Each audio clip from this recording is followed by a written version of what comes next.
看哪个问题问最多吧？为什么找不到镜头？找不到镜头是因为选手的荧幕上方会有一台相机，然后那台相机就是拍我们的正脸，然后外面还会有一台摄影机，然后那个摄影机就是扛在肩上那个丁特扛的那个特哥扛的那个，然后那一台如果在拍的时候，它会暗红灯，然后我一直以为他们那时候做镜头来拍，我一直以为他们说的是外面的红灯，我一直在找外面有没有暗红灯，就完全找不到外面暗红灯。我找了10几秒，他们才跟我讲说，这上面那个，我看上面这个相机，因为那个相机不会暗红灯，那个相机就是很正常的一个相机，它不管有没有在拍，然后画面都长一样。对，所以我就找了很久。海滨的弹出台怎么回事？被那个黄色应该是被江振宇夹到，我想要内线过啊，然后拖到一半碰到江振宇被夹到，然后就撞墙啊，然后撞墙之后就奶到4台了，那个就运气好啊。那边有点急啊，想要取分，那边急着取分了，然后想抄，那个就是自己判断有点问题，但那个不是我失误啊，那个是一半被干。陆福为什么最后没上台因为陆福他们比完之后就先去后面休息室，因为我们每个队伍的休息室都不同，他们比完就先去他们的休息室，然后他们不知道要待在那个比赛房间内。比完之后，他们也没有说要马上颁奖，然后3、4名本来也就不会上台，是后面1、2名颁完之后3、4名再上台颁，然后他们就在休息室等。Next 那边的说法是找不到国服的队伍，然后国服的队伍是在休息室里面，国服的说法是 Next 没有叫他们，所以这个2个说法是兜得起来的，就是找不到彼此嘛。然后这一次选人的话是在比赛前2天就交名单了，所以第1轮上、第2轮上、第3轮上的名单是在8月22号的时候就交了。然后那个时候是因为考虑到练习状况的关系，还有我跟包丹默契比较好，所以第3轮就我们上。然后要转换Win 7吗？Win 7真的很好跑，我们回来4个选手回来跑 Win 10，跑的都跟智障一样。但我们还是不会冠 Win 7吧，因为台服的比赛还是 Win 10。陆服的比赛跟韩服的比赛都是 Win 7，就是实体赛都是 Win 7，只有台服现在是 Win 10。比萨斜塔一开始那个轨道不是挡人吗？那个挡人是蛇丸在比赛前2天的时候发现的，然后他就问我们说：“你们觉得这个可以用吗？”然后试完之后觉得这个可以用，然后我就学起来了。所以这个是蛇丸发现，蛇丸教我们的。然后那个1000圈那个只是嘴炮的而已，那个拍完就没有练了。那个更多的都是综艺效果啦，都把它当成综艺节目拍了，那个不用太认真看。爆弹感觉运气不太好，一直被卷。对，因为其实比赛伺服器的网络没有很好，然后很容易被转。领跑1.5圈有什么感想？没感想啊，那就是朴元秀一直压双甩，他想要干我啊，然后我就防他，防到最后我防到没气了，然后就放他过了，然后后面要追上来的时候太晚了。韩国什么东西最好吃？我觉得炸鸡吧，炸鸡还蛮好吃的。有啊，那个金大间那个赛评啊，他有认出硕月啊，有跟硕月聊天。为啥小潘要干朴元秀？那个没有干啊，我知道那个是积木嘛。那个是小胖走右边，朴元秀走左边，然后2个都要骗气的时候卷在一起，那个时候这个就是网络冲突啊。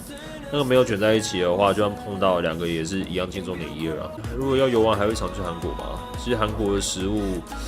对我的肠胃比较不好，因为我不太能吃辣，但天气还是蛮和善的，跟台湾很像。然后再讲一次啊，名单是8月22的时候，所有人都一定要交了。8月22就交名单了，而且其实我们第三轮也没有打得很差。我们第3轮之所以分数会低的原因，是因为我也不知道这说好不好，反正就是我们拿到的赛事规章上面写的是分数相加，然后我那个时候在一开始看到 Word 的时候，我有提出疑问是说，请问是该场的积分结束之后，然后以大分去累积吗？还是说就是所有可能50分、60分这样加起来，就可能50加60加50这样，然后最后拿到的结果是好像是50加60加50，然后我们就一直以这个方向去练。我们不知道是当轮结束之后17、53、210-1，一直以为是可能50加60加50这一种分数计法。刚拿到规章大概是8月中吧，然后就一直以为到昨天。为什么我们第1轮之后我们还不知道呢？原因是因为那个比赛休息室那个比赛室里面不能玩手机。那另外的话就是里面只能允许1位翻译跟一个领队进入，选手也不能玩手机，所以我们全部都不知道分数计分方法已经变了，跟我们认知的不一样。然后顺带一提啊，这个计分方式国服也不知道，国服也是赛后3轮全部比完之后才知道。然后我们那个时候数月一直在后面计分嘛，然后那个时候我记得我们第1、2轮的时候，我们算的分数好像是输韩国队大概是24分、25分，这个分差其实还有得追，虽然很难追，但还有得追。然后我们赢国服已经赢了很多分，所以我们那个时候就想说保2，然后争1。所以我第3轮的时候打得非常非常激进，每一轮我都上去前面拼，因为20几分的分差非常难追嘛，所以我就想说20几分的分差，我一定要每一把都在前面，才有机会追冠军。打完整个比赛，我下台一看，怎么我们25分，然后国服21，韩服39，这积分方式到底是怎么样的？然后再重新看。哦，原来是1753-210-1这种积分方式，但这个跟我们规章那个时候看到的不一样。那我们有去问国服，国服也是一样的状况，国服也不知道是这个积分方法。第3轮我为什么会打那么激进的原因，是因为我想追平这20几分，就算没追平，我们还是第2。但我们不知道我们在第2轮打完只输4分，要不然我们的第3轮的打法会完全不一样。然后我就觉得这个很瞎，因为其实我们之前就有问过，到底是以每一场打完以大分计算还是怎样？就最后得出来，韩方告诉我们的是好像是50加60加50这一种配分方式，我也不知道是翻译的模糊问题还是怎样，反正就很扯。然后我们就在不知道的情况下打完这几回合。所以第3轮我才打这么激进，包含爆弹也都打很激进，因为我们想要追平这20几分。然后其实这个积分方式对韩服明星队也有一点伤了，因为你看第1轮可能就5场就结束了，还是只能拿10分，还好啦，这个都马后炮。我们当下的实力的确没有他们好，只是说比较可惜的、比较扼腕的是，如果我们知道是这个积分方式的话，我们第3盘肯定打的会不太一样。然后另外一个是有一点点影响，但我觉得影响不大，就是其实我们比赛的时候听得到场外的声音，也听得到主播赛评的声音，但我们听不懂。但我是觉得应该不会到打掩护这种东西，因为我觉得没必要，而且每位选手都不会想做这种行为。反正我们这一次的所有东西都是跟国服在同一起跑线，我们有的东西他们有，我们不知道的东西他们也不知道。就是其实赛制最早的时候是每一 set 就是每一轮是7张结束，到韩国之后，然后才跟我们讲改成了抢50分，而且我们是在跑资讯山上面知道的。就很瞎，他们没有发公文跟橘子讲说改成抢50分，而是直接在他们 Nexon 网站上面宣布说抢50分，然后我们是在跑跑资讯站翻成中文之后，我们才知道，后面才补公文过来。但这个其实我觉得没什么，因为抢50分我觉得合理。对，那主要是我们不知道那个积分方式，这个有点瞎。然后包含一些韩服选手，你看像豆豆咖的那个韩向贤，好像也有讲说他不知道这个积分方式。然后我觉得我已经尽力了，然后我要澄清2点，我在这一整个系列赛我没有任何一个有撞墙的失误，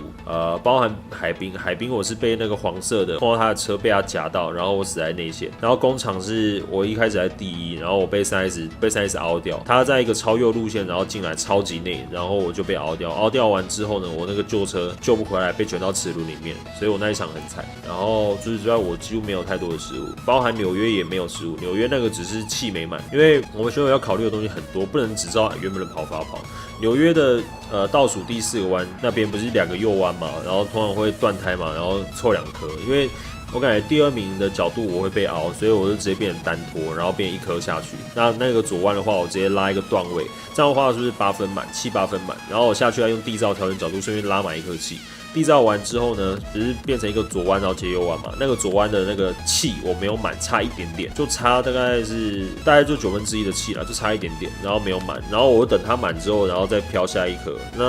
那一下就慢很多，那一下就让我直接从第1变第6。然后其他我几乎没有什么太多，我几乎没有自己失误了。骷髅手指没选到因为我们的选图也有一点是因为积分的关系，因为我们一直以为我们2个人分数一定都要上去，所以我们就是选了一些尾流图，让我们2个人的分数比较好，容易维持在前端。就我们到后面才知道，原来可以保1个人上去直接拿10分，那个影响非常大。要不然的话，我们应该就会全部选蓝图，然后送我出去，然后就是直接拿10分这样。我们选图策略可能也会受到影响。对啦，那个第2次巴西起步，那应该是唯一一个失误。林涛本来就跑得不错啊，我们在练习的时候，因为林涛他们22号才到韩国嘛，22号晚上，所以23号才能练。23号我们练的时候，其实林涛跟金涛的状况比比赛的时候还惨。金涛的状况大概就跟比赛的时候差不多，林涛的状况就是起起伏伏，有时候个位数，有时候可以到20几分。为什么都选海滨？因为我们要选尾流图，尾流图的话我们2个比较好拿分。应该说，尾流图的话，我们2个都比较有机会跑到前段名字。因为南图的话，其实蛮容易被带的。就我送我出去之后，爆弹分数可能会因为他起跑推我，然后就掉到后面位置。但尾流图的话就不会，所以我们想的是，反正我状况好，我选什么图都没差，然后我们就选尾流图，然后让我们的2个名次分数一起提上去。为什么2次都选比萨？第一次的比萨是因为起跑排位，那个时候在跟刀剑跟比萨在选，然后最后选了比萨解塔。第一场纽约跑完我1爆弹3，1-3是可以推的。所以就选了一张可以推的，然后出去一定第一的。未来就要退役了嘛，看情况吧。朴仁秀跟我谁厉害？朴仁秀肯定是朴仁秀，朴仁秀职业选手啊，我只是一个极速领域官方赛评。黄队有可能偷帮蓝队吗？我相信不会啦，每个人都有运动家精神。只要赛制前两盘打法有点改变，对，就会改变。我最后我41分的时候，我就不会再选尾流图，我就一定会选非尾流图。可能工厂工厂跑过了，可能刀剑吧，就一定会选刀剑，因为那一场出去的话，我在最中间是一定可以去前3名的。赛制肯定差很多啊！我那个时候想的是，我们第2盘跑完结束的时候，想说我们赢韩国队9分，我跟巴恩加起来赢韩国队9分，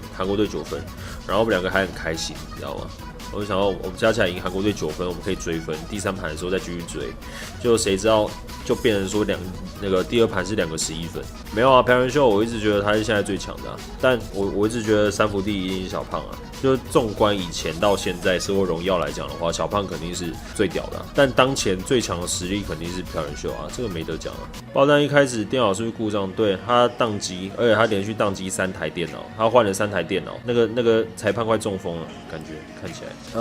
国服会这样排的原因是因为他肯定不能把2个最强的放在一组，2个最强的放在一组的话，2个人的分数会互相冲突到，一个可能只能拿10分，一个只能拿7分，这样一来一往的话，分数就会全部被压下来。那如果他们把它分成2组的话，2个最强的都可以拿分，而且可以拿到高分，然后这样的话会比较好，所以肯定是把强的拆成2组。之后还会再比跑跑吗？有机会啊，有机会还有这种大赛的话就会参加。然后为什么是金涛去？是因为原本的上的人是地造，然后地造因为大陆的签证非常难办，他们大陆签证很奇葩，有一些地方要财力证明，有一些地方的财力证明又是不一样的数字。像可能林涛、金涛他们那边的财力证明，只要过你的户头有1万以上人民币，然后你就可以办签证。但像鸡哥他那边的户口就可能要有名下有一栋超过200万人民币的房子，加上200万以上的存款之类的，这种非常高的门槛。每一个地方，如果他们要出国的话，要办签证，每个地方的那个限制都不一样。对，所以最后就让有签证的金涛上。林涛刚刚开台有追我，没关系啦，我本来就不该嘲讽他的。那个时候我觉得是调侃，我没有觉得是嘲讽，我觉得就开个玩笑，就是那个小咖的那个影片嘛，他问说期待的偶像是谁，然后我说林涛啊，因为他接气接得很好这样。我觉得我那个时候觉得是开玩笑，但我现在觉得好像也不太好。他追我是正常的啦，本来就不该这样，因为我不知道那个影片会被转到大陆去。就算知道好，也不该这样调侃我的问题。有帮业影代购吗？爆弹有帮，我没帮，但我有帮 YouTube 的观众代购。我让小谢帮 YouTube 的观众代购。回来的话应该会抽一下20万的一些礼物。比较喜欢当赛评还是当主播？当赛评，当主播要拉那个节奏很累。第2轮结束没防我的时候，没有觉得怪怪的吗？没有，因为我知道我50分，然后全亚雄52。那个原本的那个赛后 interview 就是每一赛的 interview 就是只访那个第1名的嘛。那时候我本来就想说我们2个保名次，爆弹33嘛，然后我50嘛，我们加起来83啊，就比他们高。大家不要再骂那个主播了，那个主播很可怜，那个主播叫什么？小冠那个主播是怎么回事呢？那个主播是因为橘子他们这一次把那个赛事承包到 CGA 嘛，橘子就跟那个 CGA 人讲说，你们去敲一个叫赛评包子的，然后就 CGA 敲到那个魔镜的包子，然后他们一直到昨天比赛，然后那个包子到我现场的时候，卤蛋就问说，不好意思，你是 CGA 的工作人员吗？然后说不是，我是今天的主播包子然后再马上打电话到韩国，然后那个时候橘子人在我们旁边，我们亲眼听他讲电话，他们超傻眼，那个 CGA 的问题，他们敲错人了，所以不要骂那个主播，他根本不是玩跑跑的，他已经很尽力了。因为他本来就是主播，但他以前是播可能炉石那种卡牌游戏的，所以他可能接到这个的时候可能有点疑惑，为什么跑跑找我？但应该也没有想太多，因为毕竟他是主播吧。举双爆跑跑灯我知道是谁啊，后来有找我们拍照，他是一个住在韩国的台湾人。反正今天几点大概就长这样吧，对吧？几个关键点就是工厂不是失误，工厂是被3S 凹，然后海滨不是失误，海滨是被张靖宇夹。啊，然后还有我们不知道算分规则，然后还有什么选手比赛室听得到主播讲话，然后台服每个人都跑得很好，只是我们最后一轮因为想抢一，所以最后一轮的战绩不太好看。纽约中央小胖是故意的吗？对啊。我那个时候应该知道是他吧？我知道那个时候一定是韩服选手啊，不是全大雄就是小胖，因为只要他们两个有一个跑在前面，前面的观众就会叫，那个叫的声音超大声，你不想听你都一定听得到。所以那个时候我在第一胎、第二胎追的时候，我那个时候大概知道是他，因为下面观众都在叫，然后我想说，我靠，他这么内认真的吗？然后我就夹他，然后他就死了，他就是被我从2夹到7啊，他们就一直叫啊，继续叫啊，没关系啊，继续叫我就知道位置了。可是他们现场观众真的很热情，就是不吝啬给掌声。就算我们是台湾队，我们上去颁奖完之后，他们还是给我们非常多的掌声，然后还有欢呼。其实我觉得韩国的观众素质很好，真的很好。然后我们第一轮打完，我们去厕所的时候有遇到那个主播跟我聊天，就用英文。然后我就我的破英文跟他聊几句，他就前面讲一长串很长，就是说什么 Today your play is so amazing， 然后什么鬼，我说什么 Thank you， 然后 Korea Pro Gamers Performance is amazing too， 反正就听得懂就好了啊。然后后来就问我说什么，你们比赛完还有要待在韩国吗？我就回一个 no，today back to Taiwan。然后他就说 Taipei， 然后我说 yeah Taipei， 然后就走了。那个时候讲得很顺，但现在好像不太行。然后文法就不要计较，因为我英文真的很烂，我能讲出来让大家听懂，我就已经很厉害了。大赛前英文，手王很有潜力啊，他完全不紧张。大赛前一天晚上我们吹牛吹到早上5点多，就玩那个扑克牌吹牛，然后他8连败，然后他那个时候气到说要挂机，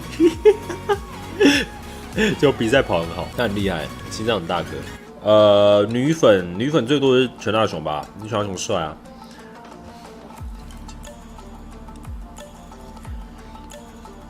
好看，好看。